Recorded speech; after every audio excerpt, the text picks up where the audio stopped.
আধিপত্য প্রতিরোধ আন্দোলন কর্তৃক আয়োজিত আজকের এই সমাবেশের সম্মানিত সভাপতি, সম্মানিত বিভিন্ন রাজনৈতিক দলের এবং সামাজিক সংগঠনের কেন্দ্রীয় নেতৃবৃন্দ, সমবেত সুধীমণ্ডলী, সাংবাদিক বন্ধুগণ, সবাইকে জানাই আন্তরিক শুভেচ্ছা। আসসালামু আলাইকুম।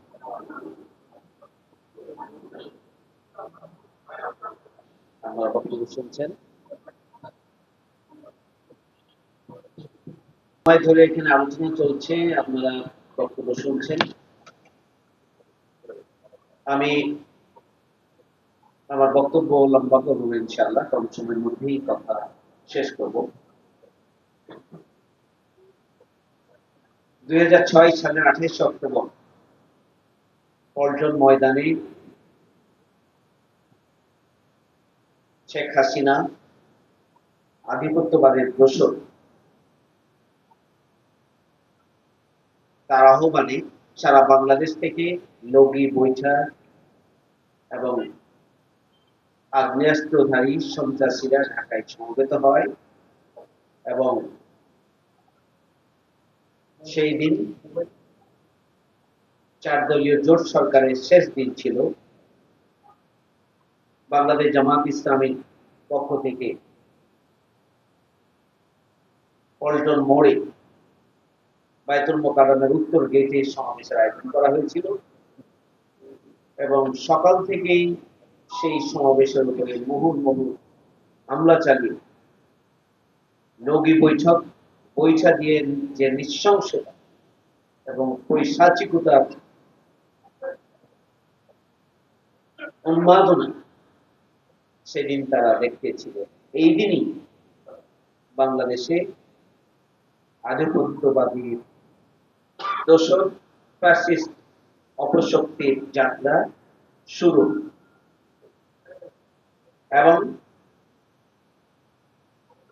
সেই দিনের নৃশংসতাকে বলা যায় যে এই নৃশংসতা এবং বর্বরতাকে পুঁজি করেই 2008 সালের নির্বাচনে পিছন দরজা দিয়ে মঈনুদ্দিন এবং ফখরুদ্দিনকে মাফ করে দেওয়ার ঘোষণা দেওয়ার মাধ্যমে তাদেরকে ক্ষমতায় বসানো হয় এবং আধিপত্যবাদীদের দোসর ফ্যাসিস্ট এই শেখ হাসিনার অবস্থান বেআইনিভাবে আইনানুগ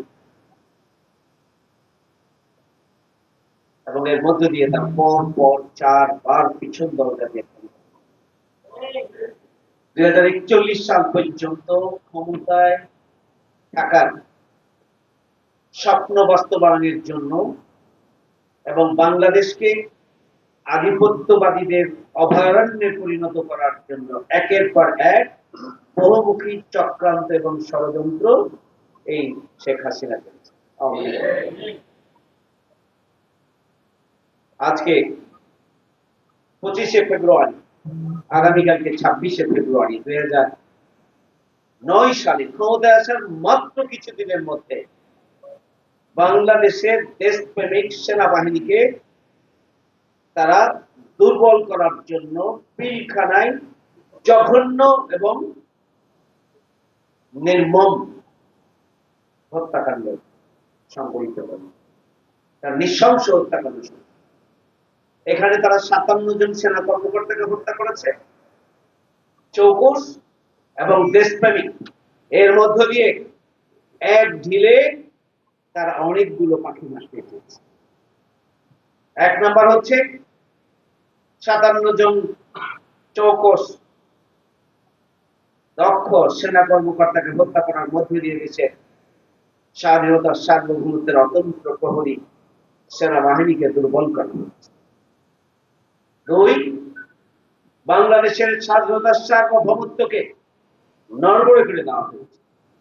3, পদুয়াই বিএসএফ এবং বিডিআর এর যে সীমান্ত যুদ্ধ সংঘটিত হয়েছিল, বিএসএফ এর যে আগ্রাসন, আমাদের বিডিআর বাহিনী সাহসিকতার সাথে সেই দিন মোকাবেলা করে তাদেরকে পরাভূত করেছিল। তার প্রতিশোধ, পদুয়ার প্রতিশোধ 25 এবং 26 ফেব্রুয়ারিতে পিলখানায় সেদিন গ্রহণ করা হয়েছে।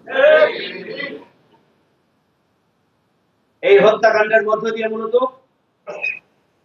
বিডিআরের যে চৌকস বাহিনী, যারা সীমান্তে অতন্ত্র প্রহরী হিসাবে ভূমিকা পালন করতেন দুঃসাহসিকতার সাথে, পুরো সীমান্ত যাদের মুখস্থ ছিল, পরিচিত ছিল, যারা ডেডিকেটেডলি দায়িত্ব পালন করেছেন দেশের পক্ষে, মূলত সেটিকে ধ্বংস করে দিয়ে দলীয় লোকদের দিয়ে সীমান্ত পাহারায় বিডিআর বাহিনী ধ্বংস করে দিয়ে নতুন বাহিনী গঠন করে।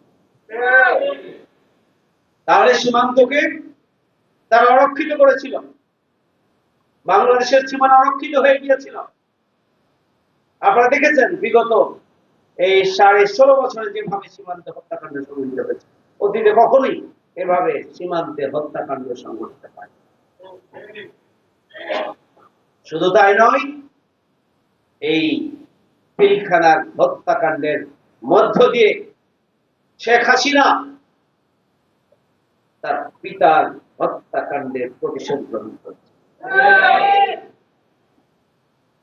বাংলাদেশকে স্বাধীন সার্বভৌম একটি দেশ হিসাবে পৃথিবীর মানচিত্রে যাতে করে বাংলাদেশ জায়গা করে নিতে না পারে, তার অংশ হিসাবে পিলখানার হত্যাকাণ্ড সংঘটিত করা হয়েছে।